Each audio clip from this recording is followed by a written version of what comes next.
বর্ষা, তোমাকে তো আমরা দুই বোন বৌমার ঘরে দেখেছি, তুমি কি যেন একটা বের করলে আর বললে যে তুমি ময়লা পরিষ্কার করছো, এমনটাই বলছে বড় ঠাম্মি। বড় ঠাম্মির কথা শুনে চমকে যায় সকলেই। হ্যাঁ বন্ধুরা, এমনটাই দেখা যাবে।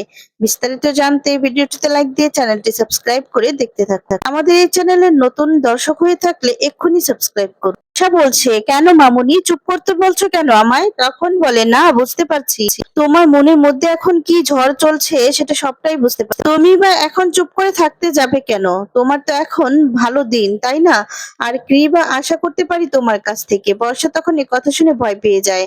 আর তখন দেখা যাবে রশ্মি বলতে থাকে, মিঠি আমাকে খুলে বল না মা, মানে কি হয়েছে, কি নিয়ে ঝামেলাটা হলো, কি হয়েছে বলতো? আর তখন বলে, তোর ওই ওই যে তখন বর্ষা বলে, উফ মামি, তুমি বুঝতে পারছো না ঝামেলা হওয়ার মতো কি বা আছে মিঠির জীবনে? আর তখন বলে, না ওই তো একটাই ঘটনা, তাও তো কৃষ্ণনদীর বাড়িতে যেতে গিয়েই হয়েছিল। গুন্ডারা রাস্তা থেকে তুলে নিয়ে গিয়ে বাবারে মেয়েটাকে সারা রাত ভাবে কিভাবে অত্যাচার করলো। কিন্তু এর মধ্যে তো মিঠির কোনো দোষ নেই না, মেয়েটাকে কিভাবে কেন এইভাবে বাড়িতে দিয়ে গেল, আমি তো সেটাই বুঝতে পারছি না। তখন দেখা যায় মিঠি বলতে থাকে, প্লিজ তোমরা একটু চুপ করো না, আমার এই আলোচনাগুলো শুনতে ভালো লাগছে না, দয়া করে একটু চুপ করো। তখন কমলিনী বলে, তবুও যে আলোচনাটা করতে হবে আমাকে, আর কেউ যদি নাও করে কিন্তু আমাকে তো আলোচনা করতেই হবে, কারণ আমি যে মা, আমি তো আর চুপ করে থাকতে পারবো না। কুর্চি তখন বলে, বৌদি ভাই কিছু বুঝতে পারছি না, মানে কি হয়েছে ওইখানে, আর হিসেব কিন্তু মিলছিল। কমলিনী তখন বলে, হিসেব কি সবসময় মেলে দিদি ভাই? আমরা যেভাবে হিসাব করি সবকিছু কি আর সেভাবে চলে? সেই হিসাব কিন্তু গন্ডগোল করার লোকও অসংখ্য ঘুরে বেড়াচ্ছে, তারা সবসময় চায় হিসেব গন্ডগোল করতে। কিন্তু আমার জীবনের দিয়ে যা ঘটে গিয়েছে, আমি তো আমার মেয়ের জীবনে সেই ঘটনা ঘটতে দেব না। কৃষাণু আমার মেয়ের সঙ্গে সংসার করতে চাইলো না, আর কিছু তো করার নেই। কিন্তু আমার মেয়েটার তো আত্মসম্মান বোধ আছে, ও তো কৃষাণুর সাথে জোর করে থাকতে চায় না। রুচি তখন বলে, 100 বার থাকা অধিকার আছে ওর, বললেই হলো নাকি? বিয়ে করেছে আর এক্ষুনি আবার বিয়ের পরের দিনই বিদায় করে দিচ্ছে, বললেই কি হলো? তখন লক্ষ্মীমণি বলতে থাকে, এখনো কিন্তু আমি কিছু বুঝতে পারছি না। ওই দিদি, আমার তো হাত পা কাঁপছে, এসব কি অলক্ষণে কথা বলো দেখিনি। তখন বড় ঠাম্মি বলতে থাকে, সবকিছুর তো একটা কারণ থাকবে তাই না? যা ঘটেছে তা তো আমরা জানি, এখন নতুন করে না জানার ভাব করলে তো চলবে না। কে ওদেরকে কান ভাঙানি দিল বলো তো? আর কিছুই তো বুঝতে পারছি না। আর তখন কমলিনী বলে, কান ভাঙানোর জন্য তো আর লোকের অভাব হয় না। আর তখন দেখা যাবে রশ্মি বলতে থাকে যে, আচ্ছা ঘটনাটা তাহলে কি হলো? এরপর দেখা যাবে কমলিনী বলে, কান ভাঙানোর ঘটনা নয়। রশ্মি বলে যে, ঘটনাটা তাহলে কি? আর তারপর প্রসম বলতে থাকে, আরে বাবা তুমি চুপ করো না, বুড়িমাকে একটু বলতে দাও না, তোমরাই তো কথা বলছো। কি হয়েছে সেটা তো আমরা জানার জন্য সবাই ওয়েট করছি, তাই না? এত কথা বলছো কেন? আর তখন প্রসম বলে, কি রে বুড়ি, বল না কি হয়েছে? আরে দেখ না, আমরা তো এই খবরটা নেওয়ার জন্যই এলাম, তাই তো পাঠালো, বললো যে যা যে দেখ যে কালকে কখন যাওয়া হবে, সেই আলোচনার জন্যই তো এলাম। আর আমি এখানে এখানে এসে তো দেখছি গন্ডগোল, ভাবতেই তো পারছি না এমন একটা গন্ডগোল হচ্ছে। রশ্মি তখন বলে, এখন তো তুমি বেশি কথা বলছো, বুড়িকে বলতে দাও। আর তখন দেখা যায় কমলিনী বলে, বেশি কথা বলার তো কোনো দরকার নেই, এই যে মিঠির যে ঘটনাটা ঘটেছিল তখন, মানে এই যে মিঠির যে টিউমার হয়েছিল তখন কিন্তু ওর ডক্টর দেখিয়েছিলাম। আর ওর যে সিমটমটা হয়েছিল তখন তো প্রথমত ডক্টর মনে করেছিল যে ও হয়তোবা প্রেগনেন্ট, কিন্তু ডাক্তার সেরকমই ভাবছিল, সেটা সন্দেহের উপর ভাবছিল। এরপর সমস্ত ট্রিটমেন্ট করে, মানে পরীক্ষা করে দেখা যায় যে ব্যাপারটা প্রেগনেন্ট নয়, ব্যাপারটা হচ্ছে টিউমারের অপারেশন হয়, মিঠি ঠিক হয়ে যায়। কিন্তু ওই যে প্রথমবার যে ঘটনাটা ঘটেছিল, যে রিপোর্টটা ছিল সন্দেহের উপর, সেই রিপোর্টটা তো আমার আলমারিতেই ছিল। আর কি বলবো বলতো, আমাদের বাড়ির মধ্যে এমন কেউ আছে যে আমার আলমারি খুলে রিপোর্টটা বের করে, আর তখন ওর গয়নার বাক্সর মধ্যে ঢুকিয়ে দেয়। তখন এই কথা শুনে সবাই অবাক হয়ে যায়, আর বলে যে বলতে পারো যৌতুক হিসেবে ওই বাড়িতে পাঠিয়ে দেয়। আর তখন বলে, সেই উপহারটা দেখে মিঠি মায়ের শ্বশুরবাড়ির লোকজনেরা বেঁকে বসে, তাকে বাড়ি থেকে বের করে দেয়। আসলে প্রথমত সবকিছুই তো মেনে নিয়েছিল, আসলে ওদের কথা যে আমরা কেন ওদের কাছে গোপন করলাম না মিঠির প্রেগন্যান্সি ব্যাপারটা, আমি তো মানে আমরা তো কেউ বোঝাতেই পারলাম না। কৃষাণুর সেই একই বক্তব্য, তারপর সবকিছু মেনে নিয়েছে, কিন্তু কিন্তু কেন? মানে যেই মানুষটার সাথে সারাটা জীবন কাটাবে সেই মানুষটা ওর সঙ্গে কেন যদি তংসকতা করে তাহলে সারাটা জীবন কিভাবে কৃষাণু কাটাবে? এটাই হচ্ছে ওর বক্তব্য। ওর বাবা-মাও একমত ওর সঙ্গে। আর তখন লক্ষ্মী বলে, "ও কি বলছো? এই সমস্ত তো কিছুই ঘটেনি। তাহলে কেন?" সে তখন বলে, "কে ঘটালো এই ঘটনাটা? তোমার আলমারিটা কে খুললো?" আর তখন রশ্মি বলে, "কি ভয়ঙ্কর কথা! আচ্ছা বুড়ি, তোমার ঘরে তো সেইভাবে কেউ যায় না, তাই না? তোমার ঘরে তো সেইভাবে কুর্চি ছাড়া তো আর তো কেউ নেই।" আর তখন এই কথা শুনে আরো চমকে যায়। তখন কমলিনী বলে, "তুমি তো আমার বাড়িতে থাকো না বৌদি, তাহলে তুমি কি করে জানলে যে কেউ ঢুকেছে বা কেউ বর্ষা তখন বলে, "সেটাই তো স্বাভাবিক মামুনি, আমরা তো কেউ যাই না, আমরা তো কেউ আর তোমার ঘরে যাই না, না?" নিখিল তখন বলে ওঠে, "আমি কিন্তু যাই, কিন্তু হ্যাঁ, লোক দেখিয়ে না গেলে এরপরেও যে কেউ যায় না তার তো কোনো গ্যারান্টি নেই। আমি অবশ্য লোক দেখিয়ে যাই, কিন্তু সবার সামনে। আর তুমি এই যে যাও না বলছো, তুমি যে সত্যি যাও কি যাও না তার তো কোনো প্রমাণ নেই আমাদের কাছে বর্ষাদি।" তখন বুবলাই উঠে বলে, "এটা কি বলছিস তুই মিঠিল? তোর মনে হয় যে বর্ষা এই কাজটা করেছে?" আর তখন বলতে থাকে যে, "বর্ষা বিয়ে বাড়িতে এত খাটাখাটনি করলো, এত কাজ করলো, তারপরেও তুই বলছিস যে বর্ষা এই কাজটা করেছে? তোর এটা কেন মনে হচ্ছে?" তখন বলে, "আর কিছুই মনে হয়নি বুবলাইদা, কিন্তু সন্দেহের তালিকায় কিন্তু বাইরে আমরা কেউ নেই, এমনকি বর্ষা দিয়েও নেই।" আর তখন বাবিল বলে, "মিঠিল, তোর এত কথা বলার দরকার নেই, চুপ কর।" আর তখন দেখা যাবে মিঠিল বলে, "কেন কথা বলবো না? নিশ্চয়ই কথা বলবো, আমি কেন কথা বলবো না? বাড়ির একটা মেয়ের এত বড় সর্বনাশ হতে চলেছে। এই বাড়িরই কেউ একটা ডকুমেন্টস গয়নার বাক্স করে ভরে ওই বাড়িতে পাঠিয়ে দিল, আর চুপ করে থাকবো? আর গয়নার বাক্সটা তো আমরা কেউ সাজাইনি বাবিল, গয়নার বাক্সটা কিন্তু একমাত্র বর্ষা দিয়েই সাজিয়েছি।" এখন বর্ষা বলে, "ভুল করছো মিঠিল, আমি সাজাইনি, মামুনি সাজিয়েছিল, আমার হাতে দিয়ে বলেছিল মিঠি শ্বশুরবাড়ির লোককে হ্যান্ড ওভার করতে, আমি শুধু অতটুকুই করি।" তখন বলে, "ছি ছি ছি বাবা, দেখেছো, দেখো রুদ্র, এই বদনামও ছিল আমার কপাল। মানে বদনাম তো আমার কপাল ছাড়ে না, না? আমি যাই করি সেটাই আমার দোষ। এই বিয়েতে আমি খেটে মরে গেলাম, কাজ করে মরে গেলাম, আর সেই আমাকেই দোষারোপ করছে, দেখো একবার।" বকছি তখন বলে, "এই চুপ করো তো তুমি বর্ষা, তোমার নাকে কান্না কেটে না কিচ্ছু লাভ নেই। এরকম একটা বিপদ যেখানে মেয়েটার জীবন তো শেষ হতেই চলেছে।" বাবিল তখন বলে, "কে বললো পিসিমণি আমার বোনের জীবন কি এতই সস্তা? কে অ্যাকসেপ্ট করলো আর কে করলো না তার জন্য কি আমার বোনের জীবনটা নষ্ট হয়ে যাবে? ও কি জন্মেছে কৃষাণুর বাড়িতে বউ হয়ে থাকার জন্য?" আমি তখন বলে, "সেটা যেমন সত্যি, আর তখন তো এটাও ঠিক যে এটা একটা বড় ধাক্কা, তাই না? এই অপমানটা ও মেনে নেবে কেন? ওকে মিথ্যেবাদী বলা হলো, পুরো পরিবারটাকেই ঠকবাদী বলা হলো, এর থেকে বড় অপমান কি আর কিছু কি?" তখন বলে, "ছি ছি ছি ছি। আচ্ছা একটা কথা বলো তো, মেয়েটার তো কোনো দোষ নেই এখানে, ও কি কোনো দোষ আছে? ও তো কিছু করেনি ইচ্ছে করে।" আর তখন বলে, "কেন? নাচ জামাই তো ডাক্তারের সাথে কথা বলে আসুক না, ও তো সবকিছু চেনে।" আর তখন কমলিনী বলে, "ওই সমস্ত যুক্তির মধ্যে ও যায়নি, নিজেই মনে মনে একটা সমীকরণ তৈরি করে নিয়েছে। সেই যে আমরা গাইনোকোলজিস্টের কাছে গিয়েছিলাম না, সেই সময় কেন আমরা সমস্ত কথা ওকে জানাই নাই, সেই নিয়ে একটা যুক্তি সাজিয়েছে এখন। হয়তো ওর দিক থেকে ও ঠিক, কিন্তু আমার প্রশ্ন হলো এই কাজটা করলো কে?" তখন এই কথা বলায় ভয় পেয়ে যায় বর্ষা। তখন কমলিনী বলে, "আমার মেয়ের এত বড় শত্রুটা কে সেটা তো আমাকে জানতে হবে, তাই না?" রশ্মি তখন বলে, "না না বুড়ি, শোনো, মাথাটা ঠান্ডা করো, শত্রু কেউ নন। কে শত্রু হবে বলো? তোমার শত্রু আবার কে হবে? আমার মনে হচ্ছে কি তুমি হয়তো বা ভুল করে আলমারিতেই ছিল তো, রিপোর্টটা হয়তো বা কোনো গয়নার বাক্সে ঢুকিয়ে ফেলেছিলে। আর বর্ষা যখন গয়না দিয়েছে, ও কি আর ওইভাবে প্রত্যেকটা গয়না মানে চেক করে দিয়েছে নাকি? অত খেয়াল নিশ্চয়ই ও করেনি।" রশ্মির কথা শুনে বর্ষা তখন বলে, "কি আশ্চর্য, আমাকে তো গয়নার বাক্সগুলো দেওয়া হয়েছিল, আমাকে বলেছিল হ্যান্ড ওভার করতে, আমি ততটুকুই করেছি।"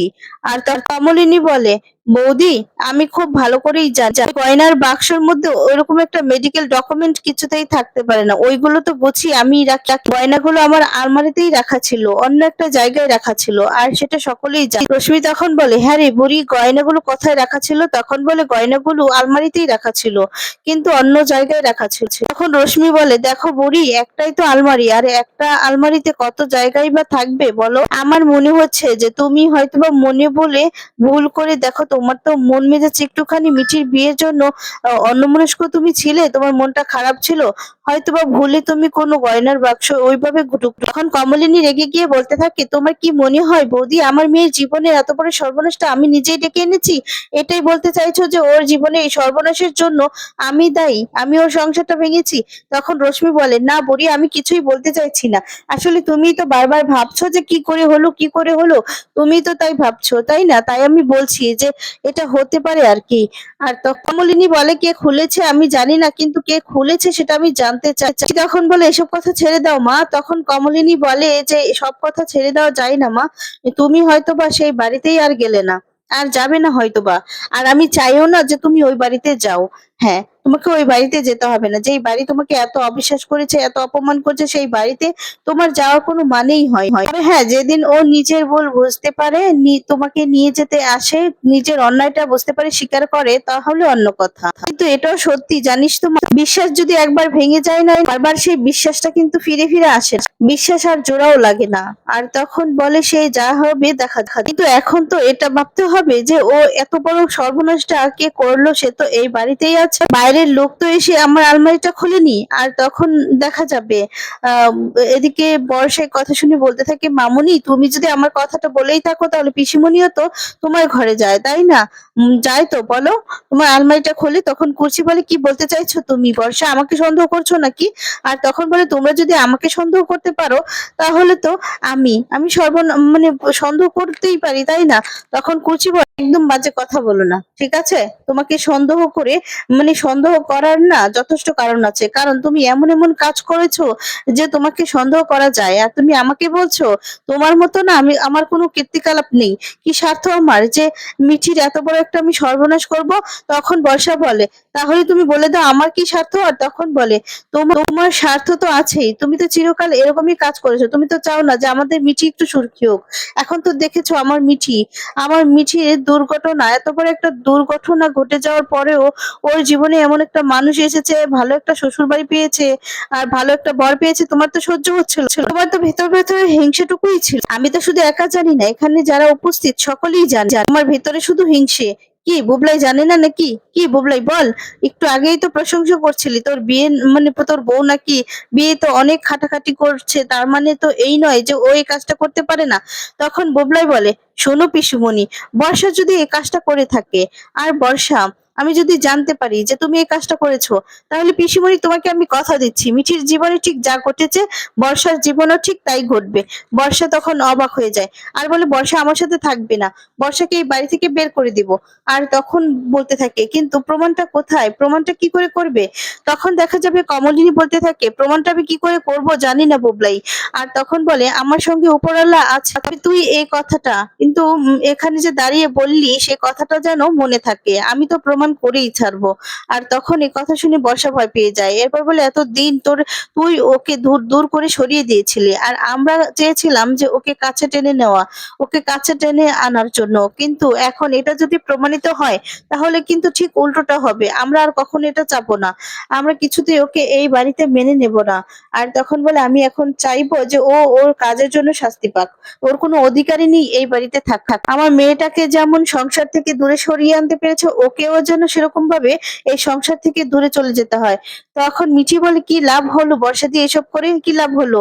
তোমার কি মনে হয় এই যে অন্য কারো ক্ষতি করে ভালো থাকা যায়? আর তখন বলে, তুমি কি এটা সত্যি বিশ্বাস করো, তুমি কি ভালো থাকতে পারবে?